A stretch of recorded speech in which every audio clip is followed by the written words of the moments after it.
Paz e graça para você ligado nessa emissora. Como todas as sextas-feiras desse horário, iniciamos mais uma edição do Vejam Só a Entrevista. Hoje, preenchendo uma grande lacuna fundamental para o desenvolvimento da fé cristã sadia. Afinal de contas, todos nós sabemos que o centro da vida cristã, assim como, em certa medida, o centro da vida no universo, é a pessoa do Senhor Jesus Cristo. Nele tudo subsiste, ele dá sentido a todas as coisas. Mas quem é Jesus? Ele é o Salvador, o Filho de Deus. Amém. É bom conhecermos esses conceitos, digamos, mais simples. Só que de simples esses conceitos não tem nada, porque Filho de Deus, nas lendas gregas existem vários, né? Filhos dos deuses. Jesus não é nenhum deles. E Jesus era homem ou Deus? Ele era homem e Deus. Como pode ser isso? E que tipo de implicações isso tem na nossa vida cotidiana e que impacto tem na nossa fé? Por exemplo, na cruz, quem estava lá? O homem ou Deus? Quando ele traz Lázaro do túmulo, certamente Deus estava lá. Mas quando ele dorme no barco, Deus não dormita, diz o Salmo 121. Então era o homem. É saudável fazer essas separações? Muita gente diz que não. Mas como combinar a natureza divina com a humana numa única pessoa e como entender a dinâmica dessas duas naturezas nos episódios que marcam a vida de Jesus? Mais ainda, em quem nós efetivamente cremos como nosso Salvador. Daí a importância crucial, fundamental da teologia bíblica e dogmática.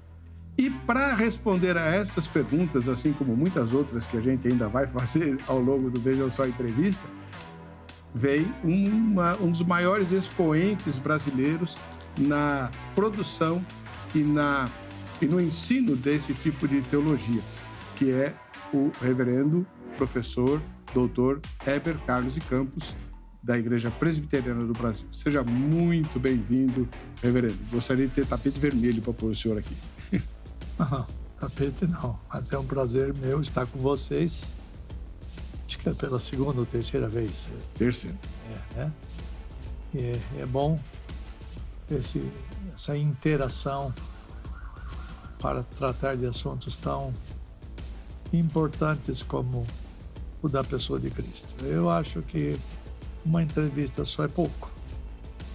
O material é tão grande, há abundância de informação na Escritura, embora a Escritura não defina coisas, ela afirma coisas e não diz como nem porquê.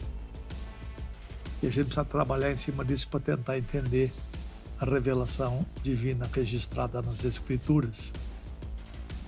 Muito obrigado por ter vindo. O senhor está ligado à Igreja Presbiteriana do Brasil, mas há alguma igreja local onde o irmão esteja? Eu ajudo na pregação e pastoreio da Igreja Presbiteriana Paulistana, que funciona no Hotel Intercontinental, ali na Alameda Santos, junto à Paulista. Qual é o horário das reuniões lá? Nós nos reunimos todo domingo pela manhã, às 10 da manhã. Maravilha. Muitíssimo obrigado por ter vindo. O reverendo doutor Heber Carlos de Campos, ele como eu disse, além de professor do Instituto Andrew Jumper, que é o Instituto de Pós-Graduação em Teologia, ligado à Universidade Presbiteriana Mackenzie, ele é autor de dezenas de obras, sempre de cunho teológico, bíblico, profundo, né? Não são livros devocionais, mas são livros essenciais para a compreensão sadia da fé. Um desses livros é esse aqui, né? Que fala do assunto que nós vamos explorar hoje, As Duas Naturezas do Redentor. Você está vendo aí na TV, né? E quem quiser depois pode entrar em contato com o autor ou com a editora e saber como pode adquirir esse trabalho fundamental para na minha opinião, o maior e mais insuperável de todos os mistérios que existem no universo. Como Deus, eterno, infinito, todo-poderoso, etc., se reduz à figura humana e se reduz à figura humana nascido de mulher, como diz o apóstolo Paulo, ou seja, ele se sujeitou a ficar 9 meses no ventre de uma criaturazinha dele mesmo, né? E se expôs a todo tipo de fragilidade, como qualquer ser humano. Isso, na minha mente, é absurdamente inconcebível. É aí que entra o lugar da fé. Porém, a teologia explora isso e nos permite compreender aquilo que pode ser compreendido. E é fundamental para que nós evitemos perigos muito grandes como as heresias que já assolaram a igreja ao longo da história, que são abordadas nessa obra, e tenhamos a fé fortalecida, conhecendo quem é, de fato, o nosso Salvador. Daqui a pouquinho eu vou pôr a enquete no ar, que faz uma pergunta também muito prática a respeito desse assunto. Mas, lembrando aos telespectadores e às telespectadoras que você pode assistir a gravação do programa. Esse programa vai ser exibido no mês de setembro, mas ele está sendo gravado e essa gravação é transmitida em tempo real pelo canal do YouTube. Não fica arquivado, vai ficar arquivada depois da exibição em setembro na rede aberta. Mas você que assiste ao Vejam Só Entrevista pelo YouTube pode assistir a gravação e participar dela, mandando suas perguntas, suas questões pela internet, pelas nossas redes sociais. Aí a Angélica me avisa e a gente põe a sua pergunta aqui no ar, tá bom? Vamos à nossa enquete. Em sua opinião, Jesus, como homem, conseguiu manter-se santo porque também era Deus? Então a pergunta é muito simples. Jesus nunca pecou, nunca transgrediu a lei, nunca cometeu nenhuma iniquidade, não cometeu nenhum engano, nenhum equívoco, nunca errou em absolutamente nada. Ele era perfeito, como ser humano. Isso porque ele também era Deus? Essa é a explicação? Sim ou não? Ao final dessa edição, a gente vai ver o resultado parcial dessa pesquisa. E o tema do programa, que foi passado ao reverendo Dr. Eber, é o seguinte: como entender as duas naturezas de Cristo, especialmente na cruz? A palavra está com o senhor. Ok. Não é sábio ficar separando. Aqui é o homem, aqui é Deus. Por exemplo, você mencionou que Jesus Cristo dorme, repousa, descansa. Repousar, descansar é próprio de seres finitos. Você e eu tivemos que levantar cedo para vir trabalhar. Não é possível nós não descansarmos. Mas, ao mesmo tempo, se disse que Deus não dormita, não dorme, nem dormita o guarda de Israel. Não dormir é propriedade de alguém que é infinito, que não precisa de nada para viver, que é independente. Não é de bom alvitre falar, ele está dormindo. Quem é? Deus que dorme ou o homem que dorme? Quem está na cruz? É o homem ou é Deus? A gente aprende em teologia uma doutrina pouco conhecida, Xará sem H. Eber. A gente aprende que Deus, quando se fala de uma qualidade de uma das duas naturezas, deve ser atribuído à pessoa. Quem que dorme? A pessoa de Jesus Cristo. Não é a natureza humana de Jesus Cristo. Ainda que dormir seja propriedade da humanidade, é a pessoa que dorme. Quando se fala em morrer na cruz, não é a humanidade, é a pessoa que morreu. Então, o que pertence a uma das naturezas deve atribuir-se à pessoa completa. Essa é uma regra saudável para não ficar dividido. Aqui está o homem, aqui está Deus, aqui está o homem, aqui está Deus. Então, a doutrina é chamada de comunicação de atributos. Ela é complicada, não dá para explicar isso agora, mas o que pertence a uma das naturezas deve-se dizer que pertence à pessoa de Jesus Cristo. Isso é um ponto importante. Vamos dar exemplos. Quem é que come, almoça, janta, faz refeições de modo geral? Quem precisa disto. Quem é finito. Quem carece de combustível para continuar a existir. Todos os seres finitos precisam se alimentar, sejam eles seres humanos ou máquinas. Verdade. Nada funciona sem combustível, algo que as alimenta. Então, como Jesus Cristo possuía uma natureza humana, ele tinha que comer. Agora, quem come não é a natureza humana. Quem come é a pessoa de Jesus Cristo. Da mesma forma, quando vemos alguém falar assim, mar, acalma-te, vento, emudece, é próprio da divindade tamanho poder sobre a natureza que ele criou, porque sem ele, nada do que foi feito se fez. No entanto, quem acalma o mar e o vento é a pessoa de Jesus Cristo, e a natureza humana de Jesus Cristo participa desse privilégio de ter poder sobre a natureza. Mas é próprio da divindade ter controle sobre os fenômenos fantásticos do universo. Mas se atribui à pessoa. Foi Jesus Cristo que acalmou o mar. Foi Jesus Cristo que comeu, que dormiu, que descansou. E ele que morreu? Ele que morreu, é ele que ressuscitou. É a pessoa.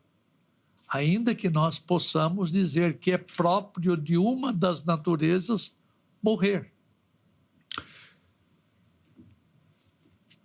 Então, se eu entendi bem, professor, Cristo é uma síntese das duas naturezas e elas são inseparáveis, é isso?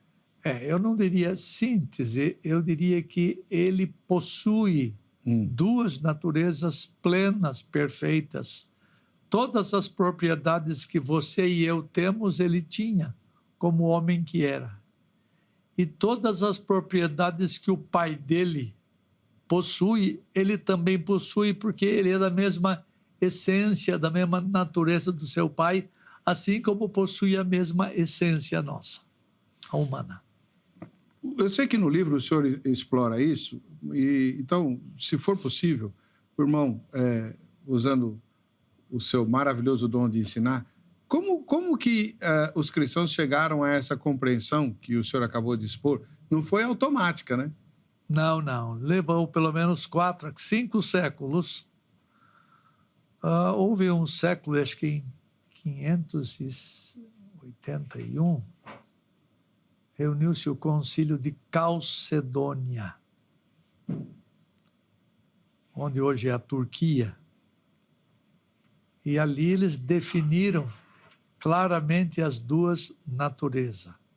Se você for no Google, no tio Google, que dá informações, você pode procurar por ou Concílio de Calcedônia ou...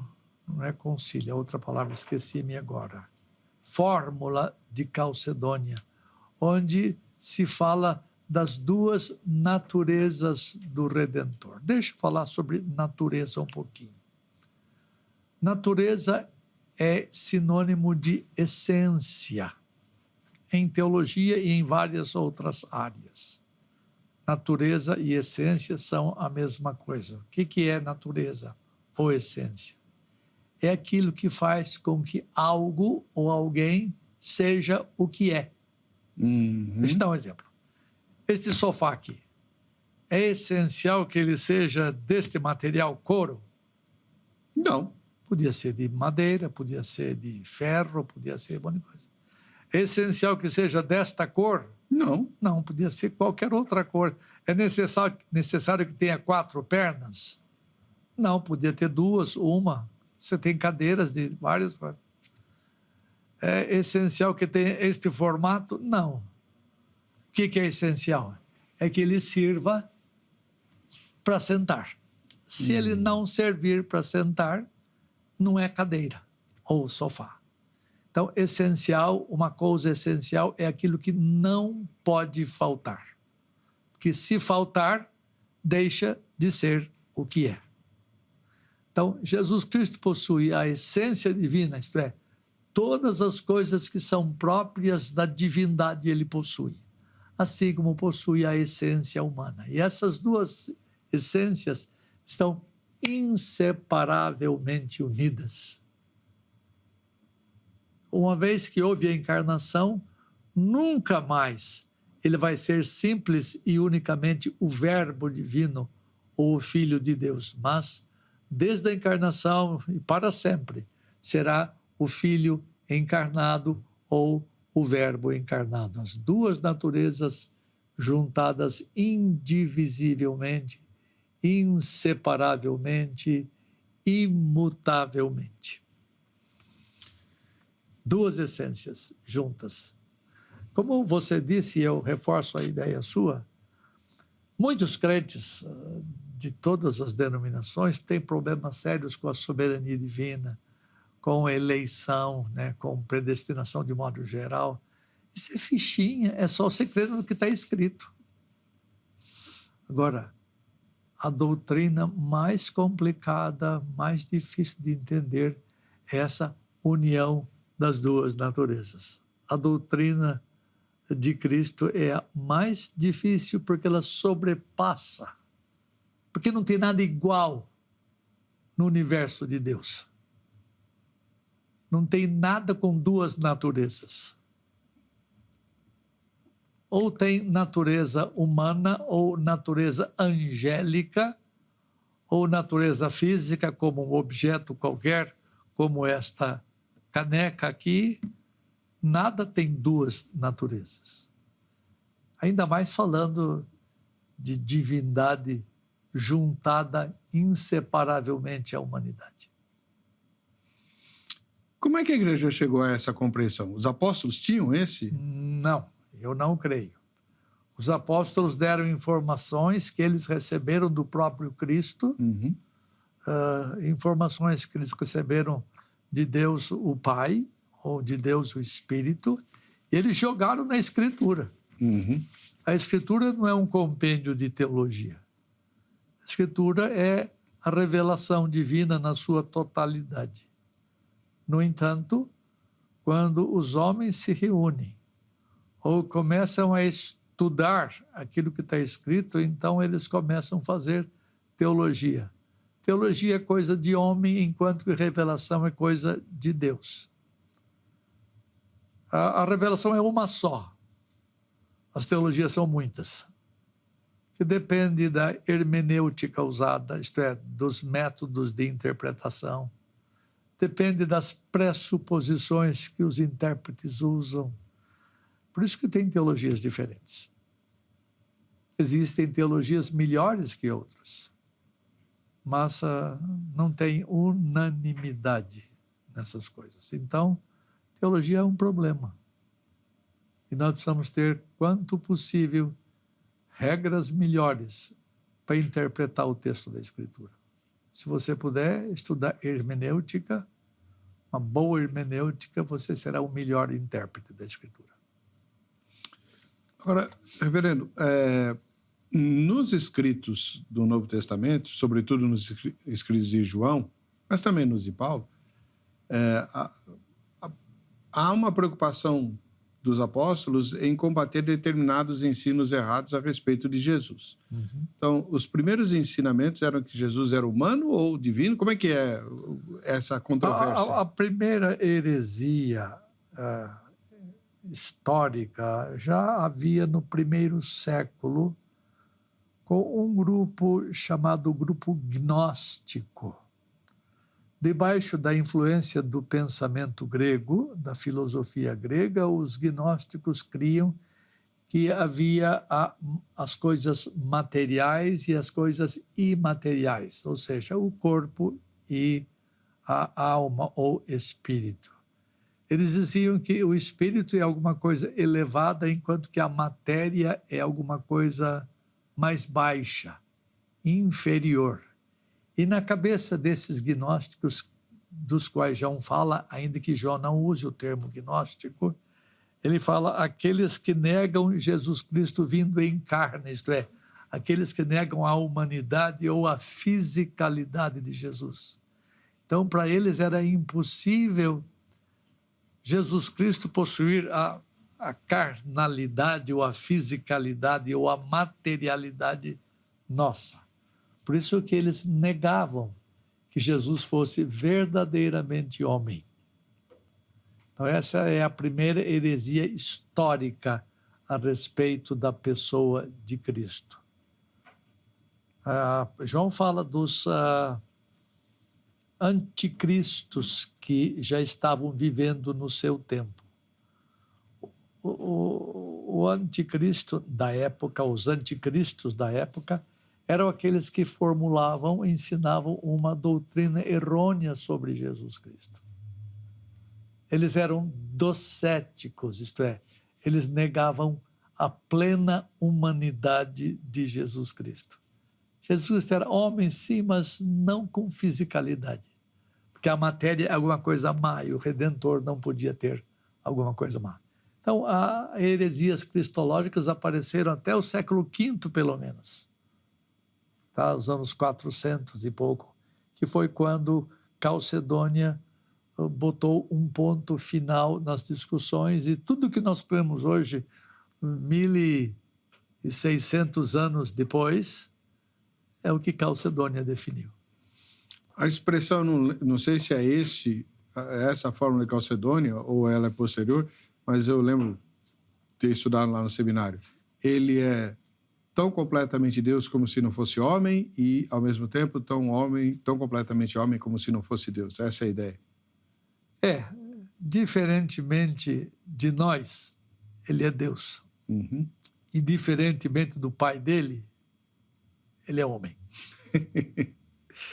Aí a gente entra numa questão que eu vou pedir para o senhor explicar para nós, porque lá em Filipenses, o apóstolo Paulo descreve um processo de esvaziamento, acho que é kenosis, né, que é a palavra que ele usa, em que muita gente começa a interpretar Jesus dizendo assim, ele é divino, mas não tanto, porque ele se esvaziou, ele deixou de ser alguma Deus. Coisa. Esse é um grande perigo que a igreja corre.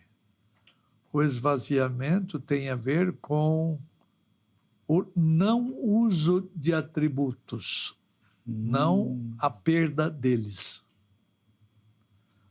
Enquanto ele esteve entre nós aqui na Terra, era impossível ele mostrar a eternidade.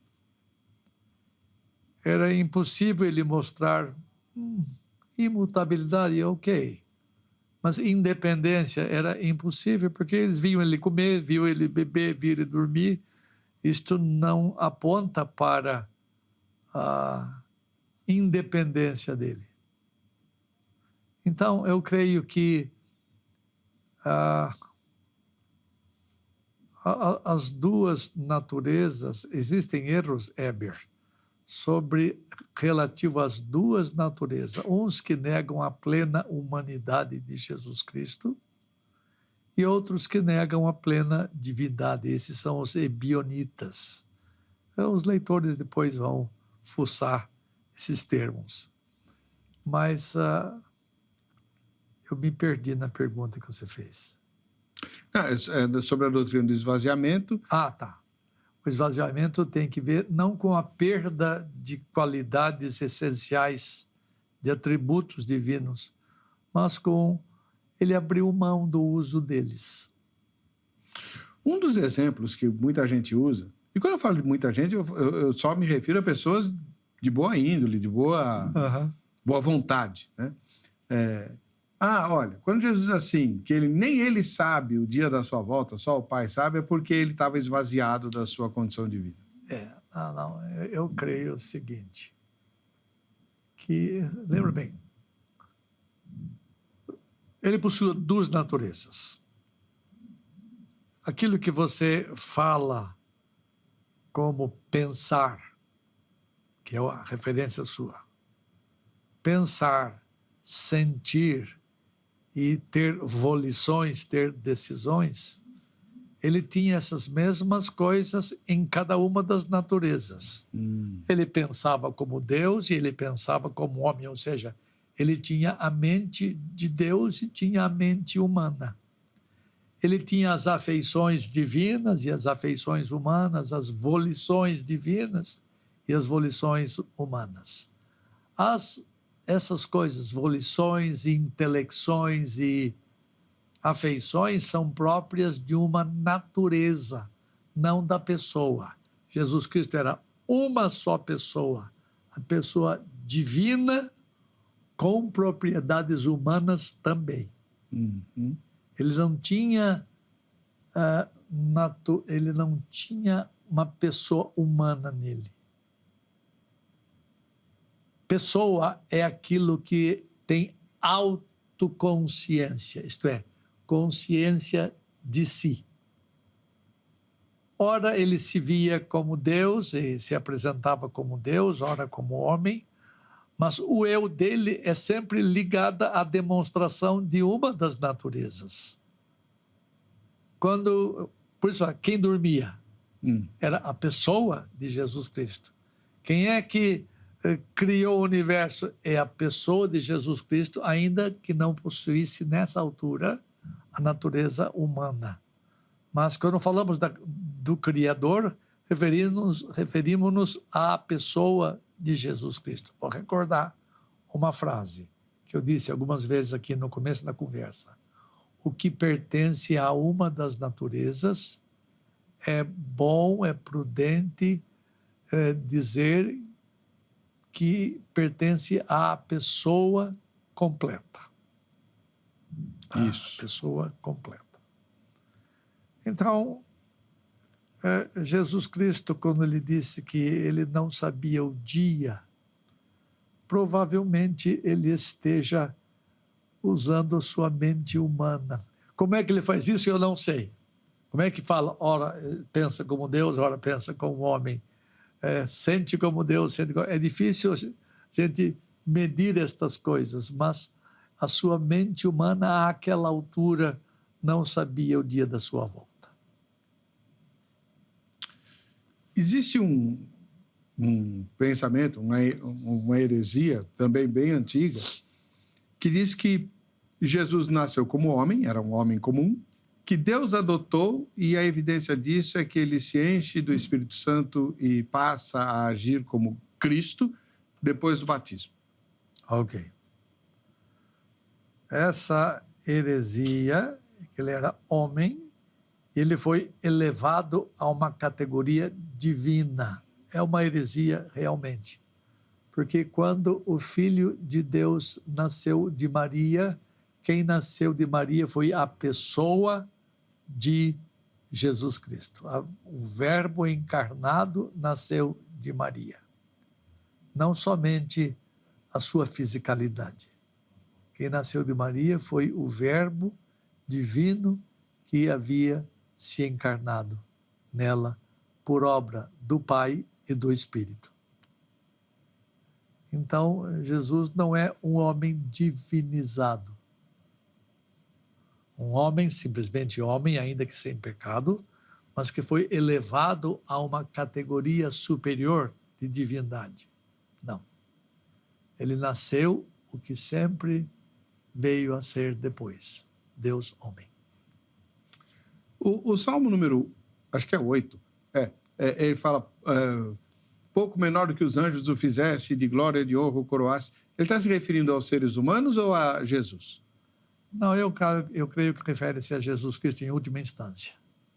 Ele foi feito por um pouco menor, por um pouco, envolve a noção temporal, por um pouco menor do que anjos, e de glória e honra o coroaste. Jesus Cristo não é um ser angelical. Ele é um ser divino com propriedades plenas humanas. Propriedades divinas e propriedades humanas. Ele, como homem, é inferior a um anjo. O anjo é um ser superior aos homens em poder, em glória, em honra. Assim Jesus Cristo foi. Ele nasceu, ele foi feito menor do que os anjos, mas foi coroado de glória e de honra, né? Porque Hebreus fala, mas a qual dos anjos Deus disse, tu és meu filho? Os anjos não são filhos de Deus. Agora, reverendo, agora vem a pergunta complicada. O que significa eternamente gerado do Pai? Significa que o Filho de Deus, como o Pai dele, nunca veio à existência. A palavra geração sempre implica em noção temporal para nós. Não somos capazes de fugir dessa categoria temporal. Para nós sempre tem o antes, durante e depois. Esses advérbios temporais. Quando se trata de eternidade, estas coisas não entram na conta. Então, a palavra eternamente gerada é uma palavra de confissão, de credo, lá antigo, mas não é facilmente inteligível. Eu acho que nem podia estar na nossa teologia. Por quê? Porque cada vez que você vê lá a expressão tu és meu filho, eu hoje te gerei. Existe num capítulo, se não me engano, é o 13 de Atos dos Apóstolos, que explica a expressão gerado, hoje eu te gerei. É uma referência à ressurreição de Jesus Cristo e não da origem eterna dele. Então, pode ver, verifica na Bíblia, depois acho que Atos 13, quando fala tu és meu filho, eu hoje te gerei, é uma explicação da... Você tem Bíblia aí? Tem. Vai lá, Atos 13, deixa eu ver aqui onde é que está. É o único verso que explica esta expressão, tu és meu filho, eu hoje te gerei. Já tem pergunta aqui dos telespectadores, mas antes deixa eu abrir a Bíblia. Vai lá.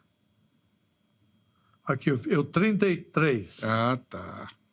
32. E nós vos anunciamos que a promessa que foi feita aos pais, Deus a cumpriu a nós, a promessa. Seus filhos ressuscitando a Jesus, como também está escrito no Salmo 2. Meu filho és tu, hoje eu te gerei.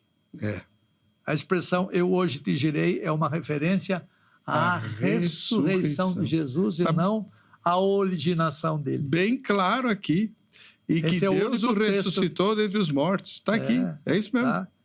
Então, aqueles que querem falar da geração eterna do Filho, eles se esquecem de que a expressão gerar aí diz respeito ao ser ressuscitado e não ao vir à existência num ponto ainda antes da história. Bom, Marcelo Loyal, lá de Salvador, na Bahia, pergunta: Paz, como entender passagens como Jesus se sujeitará ao Pai? O Pai é maior do que eu. Só o Pai sabe o dia da volta. Isso aí a gente já falou. Mas o Pai é maior do que eu. Ok. É uma questão de precedência.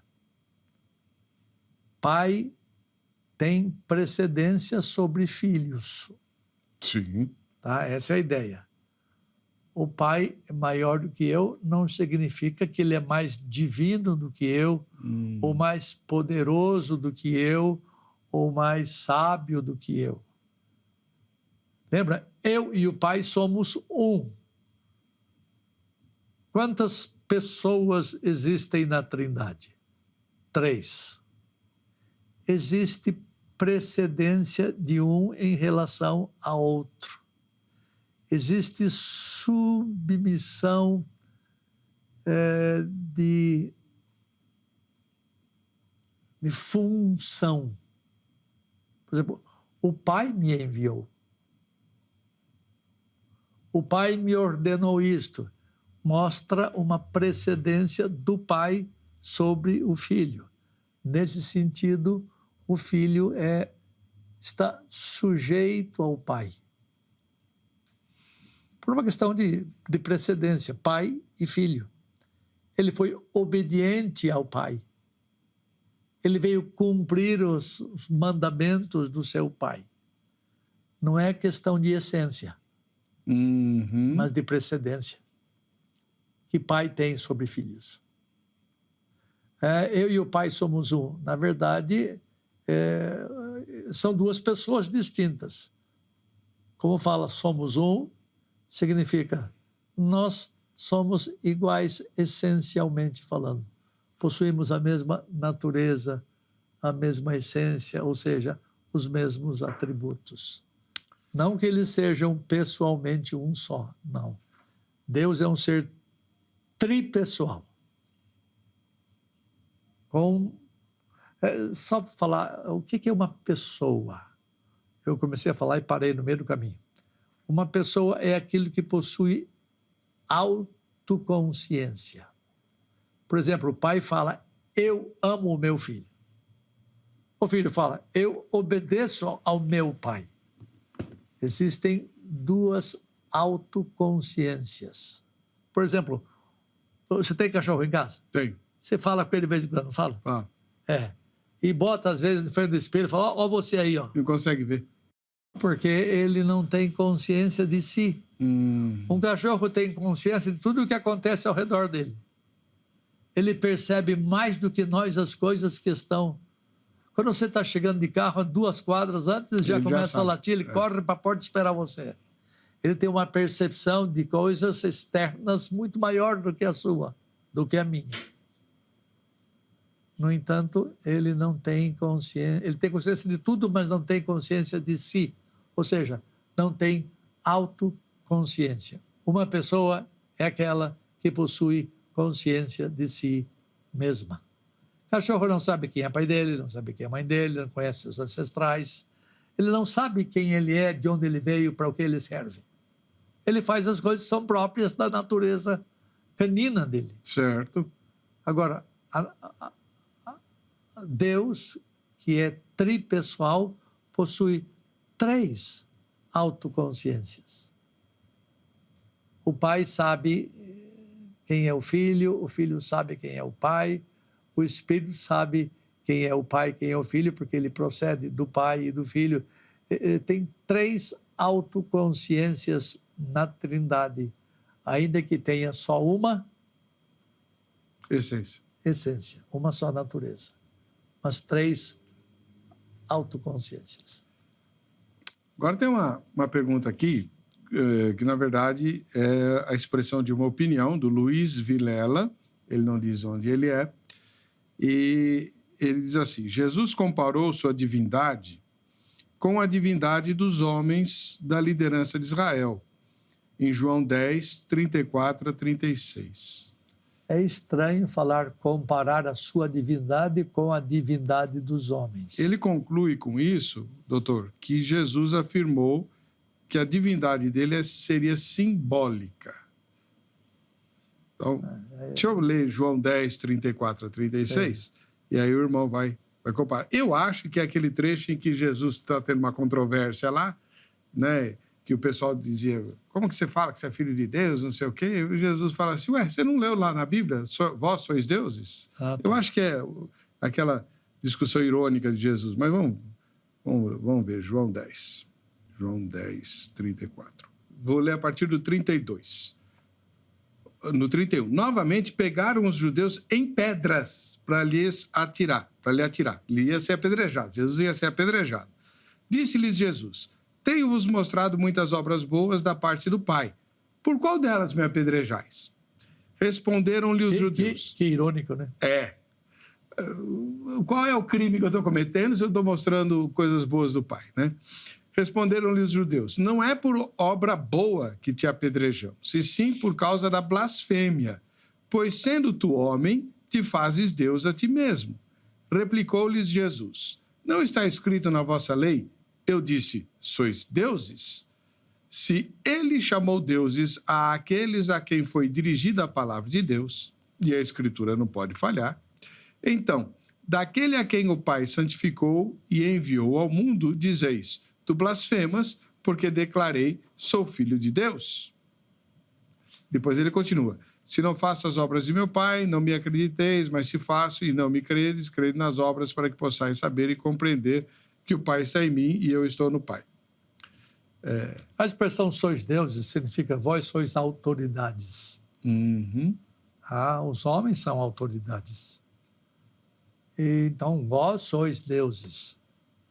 Mas não tem nada a ver com divindade no sentido em que Jesus tem. Inclusive, a autoridade de Jesus como Deus, que é ultra superior. É a autoridade de quem tem poder para fazerem as coisas existirem. A autoridade de quem tem o poder de manter por sua própria palavra todo o universo criado.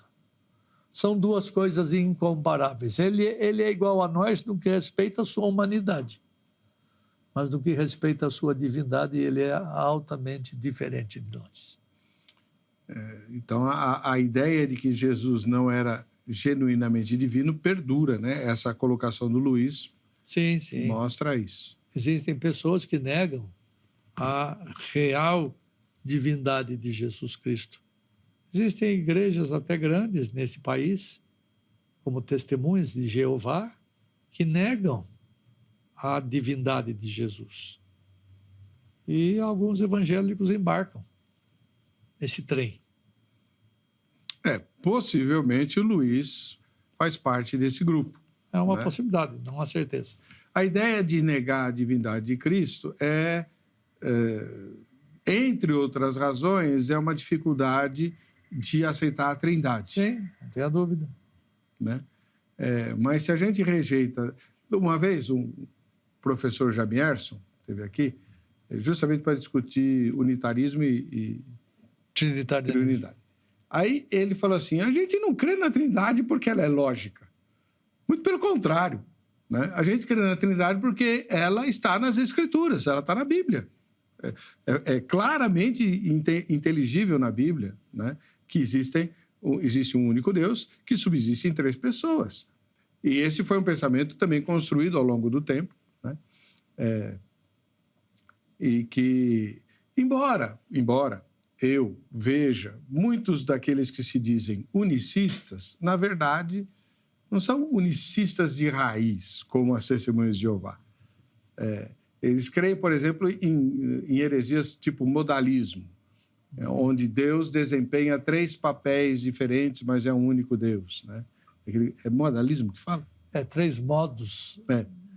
Né? Então, ora apresenta-se como Pai, ora como Filho, ora como Espírito. Então, eu não creio que isso seja unicismo, porque o unicismo, como a Testemunha de Jeová crê, Jeová é único, não tem outro, então Jesus é, na verdade, alguém que ele adotou.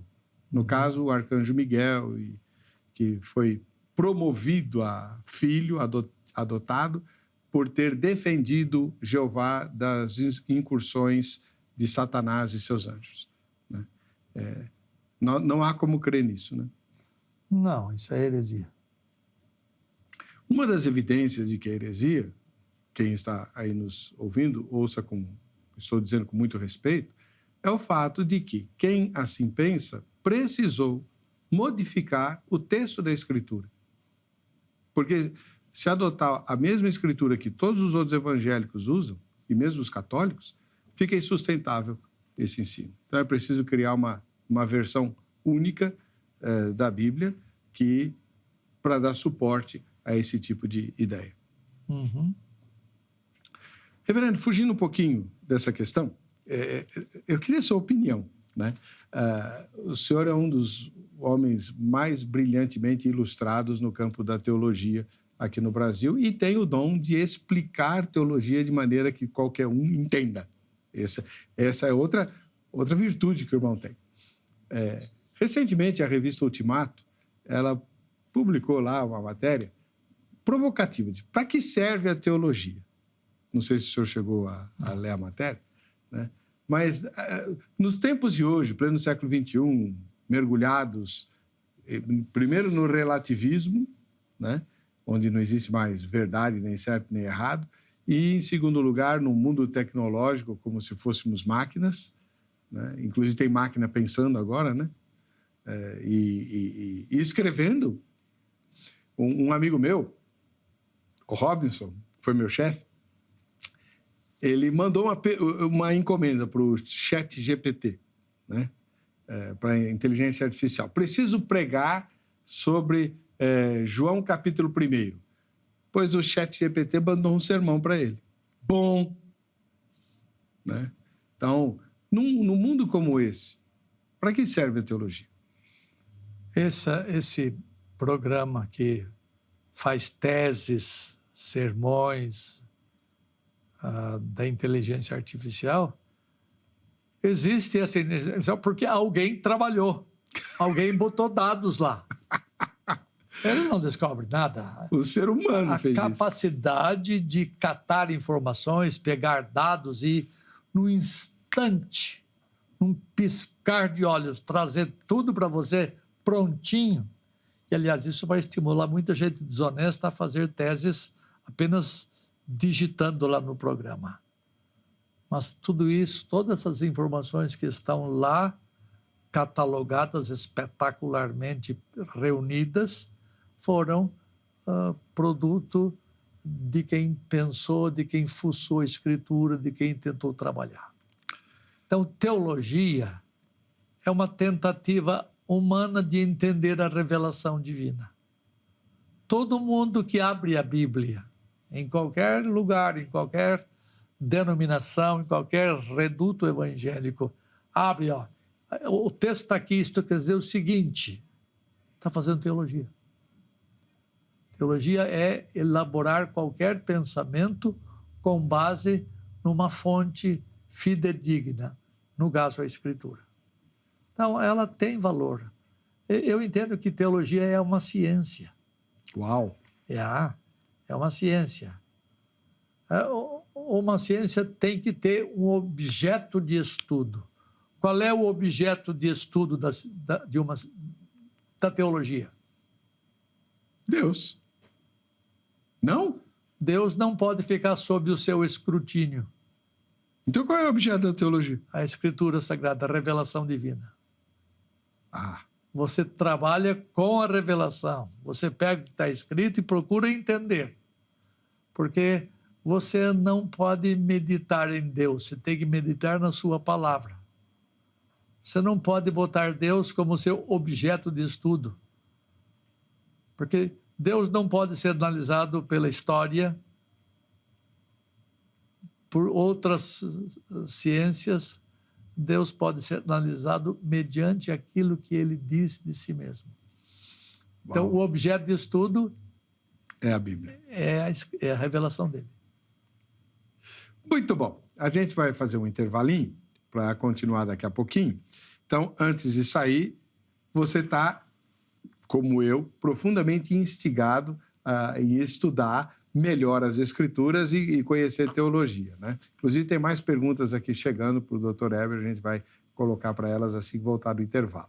Mas quem quiser estudar, uma das possibilidades é usar a Academia Teológica da Graça de Deus, a AGRADE. Ela tem um curso bíblico em 3 níveis, 2 níveis, perdoe, em modalidade EAD, ensino à distância. Então, em qualquer lugar do planeta, você pode fazer o curso. Entre em contato com a grade, quem gosta de falar com pessoas, de segunda a sexta-feira, no horário comercial, você liga para 0 operadora 11 3115-0819. 3115-0819. Ou, quem tem facilidade, entra já no site agrade.com.br e lá você tem todas as informações, inclusive sobre outros cursos que a Agrade mantém presencialmente em alguns lugares do país. Posso vender o meu peixe? Pode? Claro, deve. Se você tem faculdade, seja ela qual for, você tem formação superior, você também pode fazer teologia conosco. Lá no Centro Presbiteriano de Pós-Graduação, Andrew Jumper. Nós temos aulas online e aulas presenciais. Temos mestrado e temos lato sensu, em pós-graduação lato sensu. Nós precisamos crescer, cara. Nós precisamos estudar. A igreja evangélica, nossa, desculpem vocês que me ouvem, a igreja evangélica é ignorante de muita coisa. Então ela precisa meter a cara no livro. Precisa mesmo. Para evitar o progresso de ideias erradas, equivocadas e às vezes até absurdas, como a gente tem visto. Nós precisamos dar razão da esperança que há em nós. E você não consegue dar isto se você não meter a cara no livro. Razão da Esperança é o nome do livro do reverendo... Puxa vida, falhou o nome dele agora. Leandro Lima. Reverendo Leandro Lima. Bom, além de consultar o site da Grade, você aproveita, já que você gosta de internet, entra no site da nossa emissora, hittv.com.br.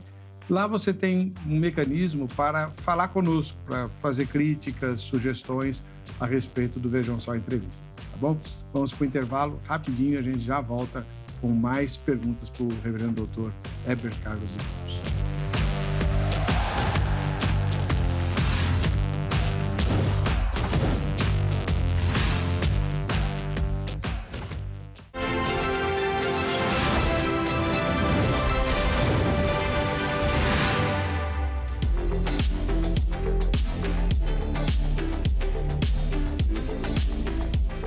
Muito bem, estamos de volta com o programa Vejam Só Entrevista, de forma muito rápida.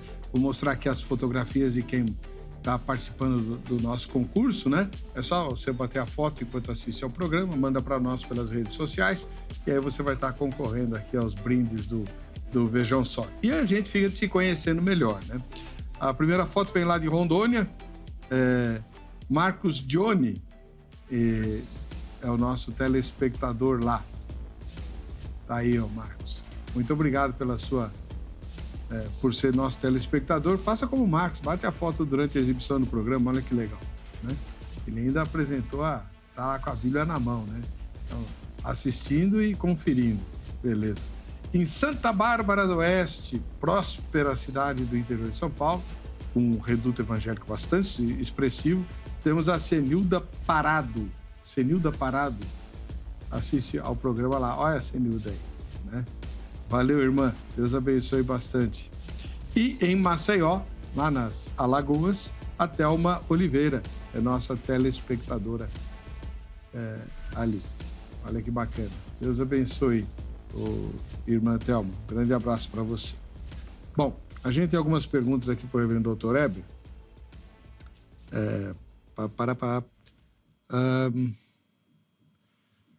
Paz, Heber, sou de Loanda, Paraná. Só não fala o nome, né? Quando Jesus se manifestar, ele vai aparecer com o mesmo corpo da ressurreição? Do modo como o viste subir, ele vai descer. Assim como ele foi assunto ao céu, de lá ele voltará com poder e glória. É o mesmo que comeu antes de subir ao céu, que tem fisicalidade como você e eu, que possui as mesmas propriedades que você e eu possuímos, além de possuir algo que nós não possuímos, que é a divindade. É uma figura altamente complexa, a do nosso Redentor. Única, né? Única, singular. Única. Absolutamente singular. William Sabino Tiano. As duas naturezas de Deus são inseparáveis. Jesus assumiu a natureza humana sem deixar de ser Deus. Ele está expressando a opinião dele. Valeu, William. É isso mesmo, né? Repita o começo aí. As duas naturezas de Deus, mas acho que ele enganou, deve ser de Cristo. As duas naturezas de Cristo são inseparáveis. Jesus assumiu a natureza humana sem deixar de ser Deus. Para ser correto, se bem chato nas observações, na verdade, não foi Jesus que se encarnou. Foi o Filho, ou o Verbo que se encarnou, possuindo duas naturezas. Tá? Porque é comum um erro. Pastores dizem, Jesus se encarnou. Jesus é o encarnado. Antes Jesus do bebê... Jesus tem origem. O Verbo não tem origem. O Verbo é eterno. Jesus não é eterno. Jesus é aquele que veio de Maria há 2000 anos atrás. O Luiz Vilela manda outra colocação, não sei se eu entendi, Luiz, eu vou ler exatamente como está escrito aqui, tá bom, Luiz? O que mais evidencia que a divindade de Jesus é simbólica e a criação dele é literal é o fato de ele ter morrido por nós, pois se ele era Deus na carne, ele não teria morrido por nós. Complicado. É a dificuldade de aceitar que que Deus morre, né? Deus não morre. É que tá. Quem morre é uma pessoa divino-humana chamada Jesus Cristo. É próprio da natureza humana morrer. Mas o que pertence a uma das naturezas deve se atribuir à pessoa completa. Quem morreu foi Jesus Cristo. Deixa eu só explicar uma coisa aqui. Por favor. Morte. Morte é separação de quê? De quê? Eu costumo dizer em antropologia bíblica que a morte, quando você morrer, e você vai morrer um dia, mais cedo ou mais tarde, quando você morrer, você vai se separar de quem? Dos outros vivos? Dos outros, dos seus parentes. Mas você vai se separar de você mesmo. Sim. Porque você vai para lá e você vai para lá. Isto é, você vai ser sepultado e, ao mesmo tempo, vai estar com Cristo.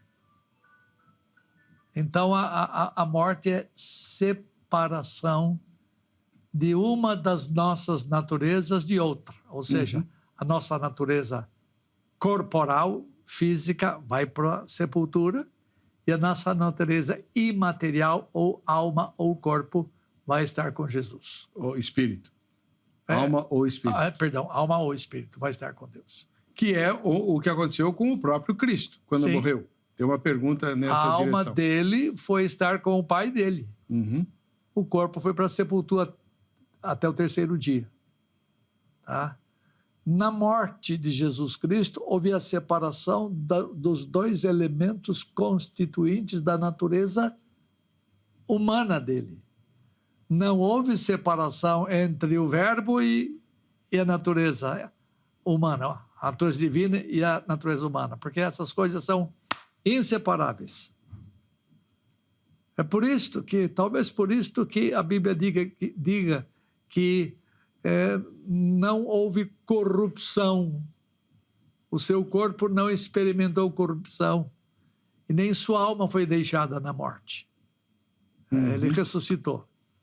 Então, Jesus Cristo morreu,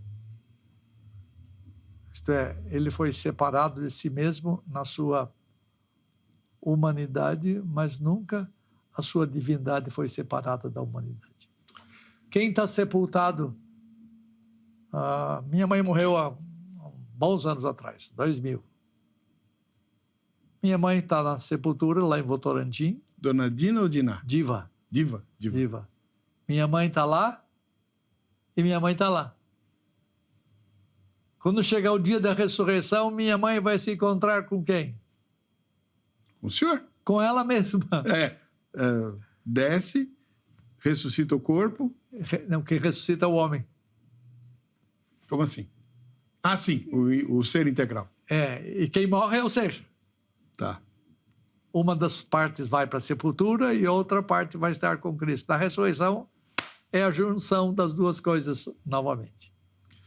Só uma última observação, Luiz e todos aqueles que acompanham o Vejam Só a Entrevista e que têm dificuldade de entender a divindade de Cristo na cruz. Caso a pessoa de Cristo, divina e humana ao mesmo tempo, não tenha morrido na cruz, quem morreu lá foi uma criatura. Uma criatura. Que seja o arcanjo Miguel. Ele é criado, ele não é criador. Então, quem nos redimiu foi uma criatura. E a Bíblia ensina que nós precisamos adorar a quem nos redimiu. Então, nós vamos adorar uma criatura? Ou a Bíblia exorta, inclusive as testemunhas de Jeová, a adorarem exclusivamente ao Criador? Pense nisso. Vamos falar disso um pouquinho? Fala! Na verdade, o nosso Redentor é ao mesmo tempo eterno e ao mesmo tempo temporal. Nunca veio a existência e veio a existência. Ele existe desde sempre e existe desde que foi concebido de Maria. Quem nos redimiu foi um criador-criatura. Sim. Quanto à sua divindade, criador, eterno, imutável, infinito. Ao mesmo tempo, ele assumiu a nossa finitude, ou seja, a nossa humanidade. E não poderia haver redenção se o Redentor não fosse humano. Por quê? Porque a punição divina veio sobre corpo e sobre alma. Deus não tem corpo, Deus não tem alma no sentido em que nós conhecemos. Foi necessário alguém tornar-se igual a nós para sofrer a ira divina. Deus não podia vir fazer sua ira sobre si mesmo. Uhum. Ele fez sua ira vir sobre o seu filho que assumiu natureza humana.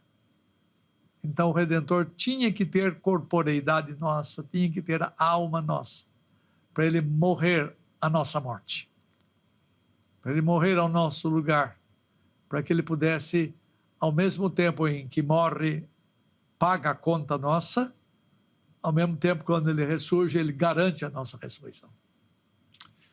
Glória a Deus. Como o reverendo professor Dr. Eber falou, a gente precisa fazer umas 20 entrevistas para esclarecer tudo a respeito da pessoa de Cristo. Infelizmente, o tempo acabou, mas ele vai voltar. Então, deixa eu mostrar novamente, aqueles que tiverem interesse em estudar cristologia de maneira bem concentrada, está aqui, ó, A Pessoa de Cristo, as Duas Naturezas do Redentor, do reverendo Dr. Eber Carlos de Campos. Eu tenho mais 2 livros sobre cristologia, já publicados. Quais são? Um é A União das Naturezas, que a gente chama em teologia de Unio Personalis, a União das Naturezas. A segunda edição está saindo agora na Cultura Cristã. E tenho A Humilhação do Redentor, sua concepção e seu nascimento. Por isso, o livro fala sobre por que uma série sobre a pessoa de Cristo. Maravilha. Reverendo, muito obrigado. Aguardamos o senhor em breve para falar sobre esses outros 2 aspectos. O irmão percebeu a necessidade de jogar mais luz teológica a respeito dessa questão tão fundamental para a fé e que muitas vezes passa ao largo nos sermões e nas aulas de escola dominical, né? E tem muito material aí para pastor usar. Uhum.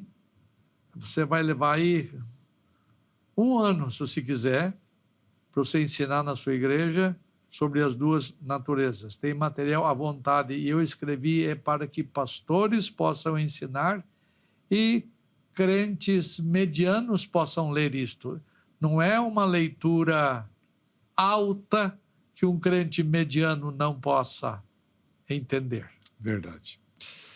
Bom, o resultado da enquete reflete essa necessidade que eu acabei de falar aqui. Vamos lá. a enquete diz assim: em sua opinião, Jesus, como homem, conseguiu manter-se santo porque também era Deus? A resposta sim, 70%, e não 30%.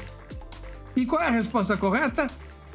Vamos aguardar a próxima visita do reverendo professor Dr. Heber Carlos de Campos para nos ajudar no entendimento completo da Cristologia. Muito obrigado, reverendo, que Deus o abençoe e enriqueça. A gente explodiu o tempo do programa, mas foi extraordinariamente bom.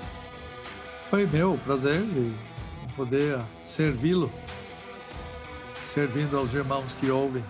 Glória a Deus. Eu não sei quantas pessoas normalmente assistem este programa, mas a minha oração a Deus é para que vocês sejam instrumentos de capacitação dos crentes, porque muitos vivem tão isolados, com pessoas que não têm condições de ensiná-las.